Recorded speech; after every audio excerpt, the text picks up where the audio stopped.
Hi guys. So as promised, here's a video just to go over some things that you can stop the video, go at your own pace, take the notes you want. Okay, forward and reverse reactions. Let's go, and let's use some numbers this time. Okay, so let's take a look at this in the forward. Here are my reactants and my products. So my energy of my reactants is 25. The energy of my products is 5. My delta H, it's always final minus initial. 5 minus 25 would be negative 25. Oh, sorry, negative 20, my bad.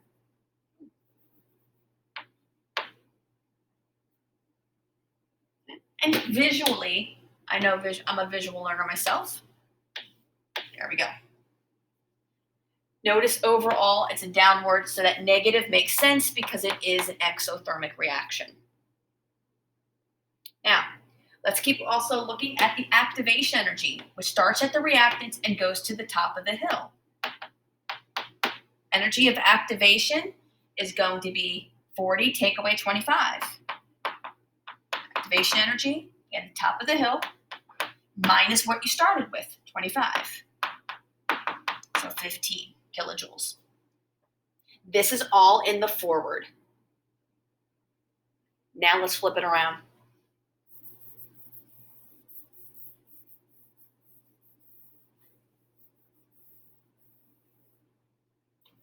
Okay.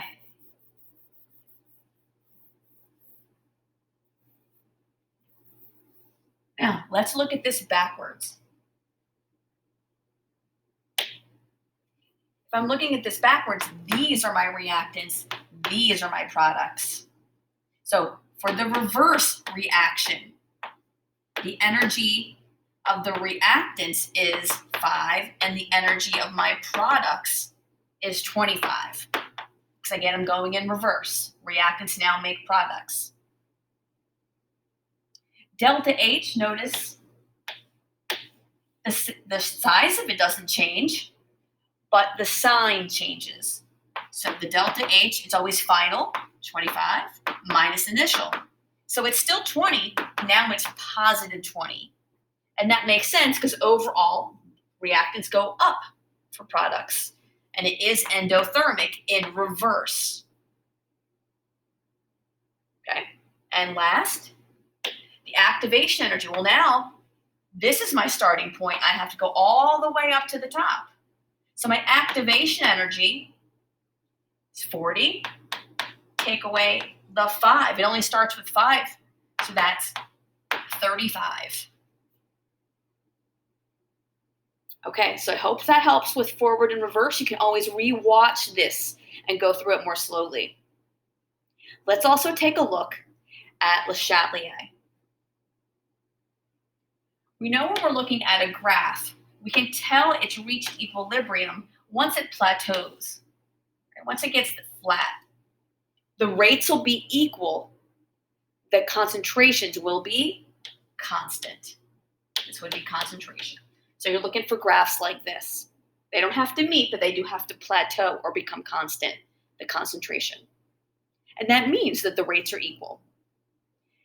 Let's see what happens when you disturb that. That's what Le Chatelier went over. Okay, so we're going to take a look at a reaction.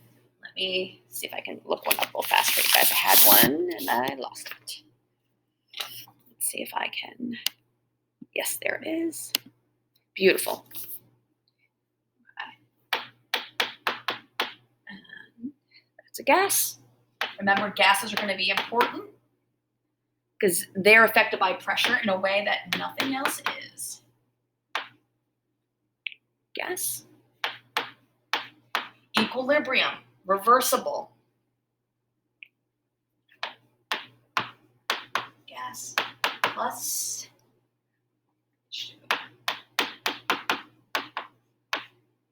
gas. Okay, so these are all gases, and we'll get to that when we have pressure. That's going to be important then.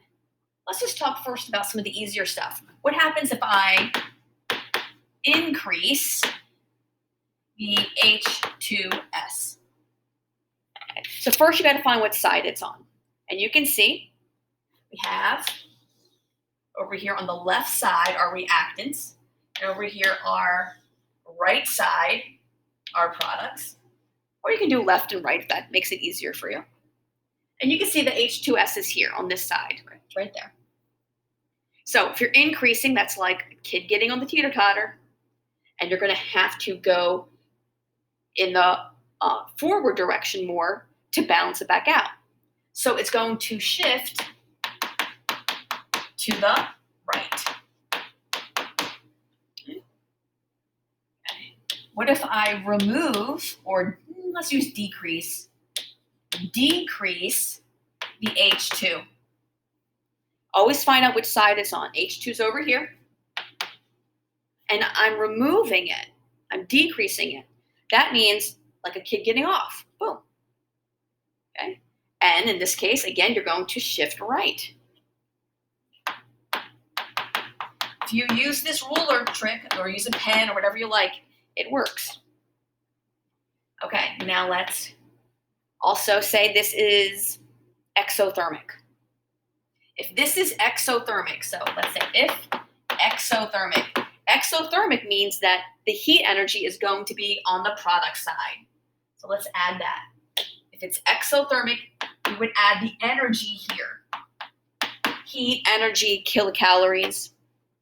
Now, if we're increasing the heat, we can treat that like a product.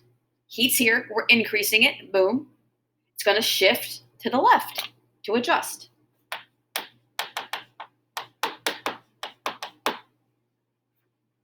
Okay, here we go. What if I decrease the heat? Well, heat's over here. If I decrease it, it's like, boom, removing it. And it's going to shift to the right to balance out.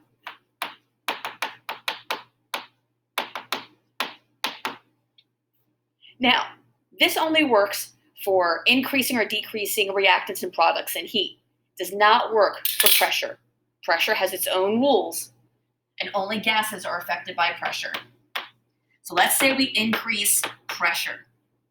Increasing pressure, like creating more collisions, smaller volume. Increasing pressure, you want less moles of stuff. It's going to shift to favor wherever less moles of gas are. So let's figure out how many moles of gas are on each side. This is a gas, that's a gas. 1 and 2. So I have 3 moles of gas over here. Again, we're looking for the G's. 1 mole, 2 moles, 3 moles total. Over here, that's a gas. There's 1 mole of that implied, plus the 4. You have 5 moles of gas total. Well, increasing the pressure, to go back to being balanced, you want less stuff to collide. So it's going to shift towards, right? It's going to shift towards the left, right? It's going to shift to make less moles. It's going to shift this way. And that'll balance out that increase from the pressure. And vice versa. If you decrease pressure, it's going to shift to the right. So you can balance those collisions out. Okay, watch this video a few times. There's other YouTube videos you can watch as well. And I hope this helps a little, and we'll practice it more all week. Have a good one, guys.